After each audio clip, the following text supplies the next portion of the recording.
In the dead of night in 1871, a force of 600 armed black men moved silently to corner a plantation house, trapping the very terrorists who had been hunting them.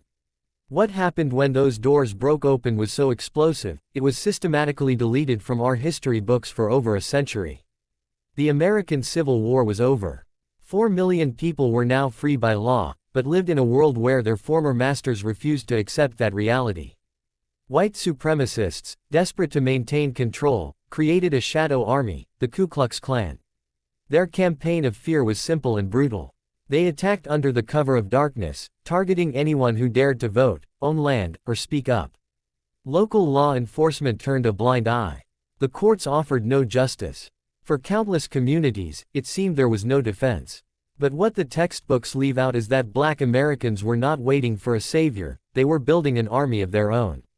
These weren't rogue vigilantes. They were official state militia units, legally authorized and led by black officers. Imagine the seismic shift. Men who had been enslaved just years earlier were now captains, lieutenants, and sergeants, with the legal power to arrest terrorists. They didn't seek revenge, they demanded order. Southern newspapers spiraled into panic, printing racist caricatures and screaming about Negro rule.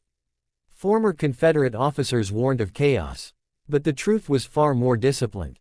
The black militia's sole purpose was community defense. When the Klan rode into areas with a strong militia presence, they were met with organized, armed resistance. This is the part of the story that terrified the establishment the most. President Ulysses Grant took unprecedented action, pushing through the Ku Klux Klan Act. This allowed him to send federal troops to crush the domestic terrorists. But here is the detail often omitted. Those federal forces didn't work in a vacuum. They partnered with the black militias, treating them as allied military units. For a fleeting moment, the United States government was backing armed black resistance against white supremacy. The racial hierarchy of the South was being inverted, legally, and at gunpoint. The oppressors were now facing the people they had oppressed, and those people held the law and the rifles. October 1871, York County, South Carolina. The air was thick with tension. After the lynching of a militiaman, most expected the black community to retreat in fear. But Captain Jim Williams, a former slave, had reached his limit. He assembled his entire company, 600 men, and they began a legendary night march. Their target was the plantation of a known Klan leader. Williams's men surrounded the property with silent, military precision. Then, with a single command, they stormed the house. The doors shattered. Inside, they found 11 Klansmen, the hunters who had become the cornered prey.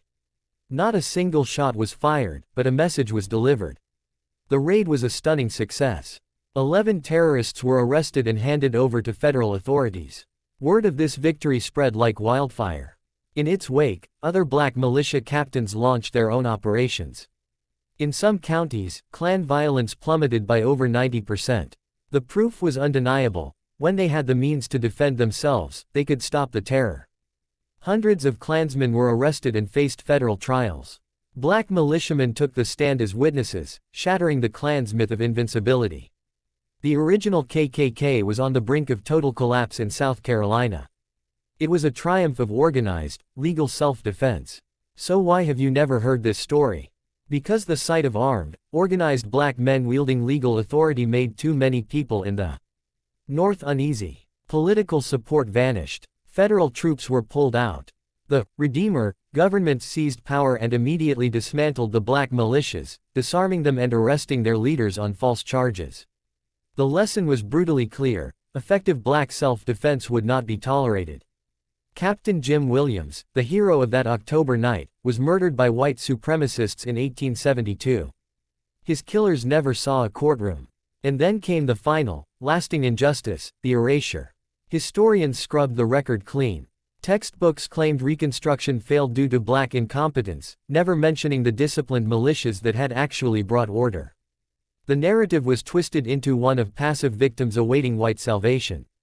The truth, that black military organization had crushed the Klan, was a dangerous blueprint they could not allow to survive.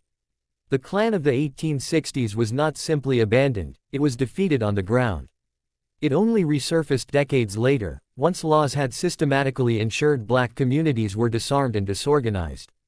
The architecture of Jim Crow was built on a foundation of enforced defenselessness. This isn't a forgotten footnote. It is suppressed history. The story of Captain Jim Williams proves that with organization, legal authority, and the means of self-defense, oppressed people can shatter the machinery of their oppressors. They didn't need permission to be free, they took the power to defend their freedom. And for one brilliant, fleeting moment, they won. If you found this hidden history revealing, give this video a like and subscribe to VQuest for more truths they never taught you.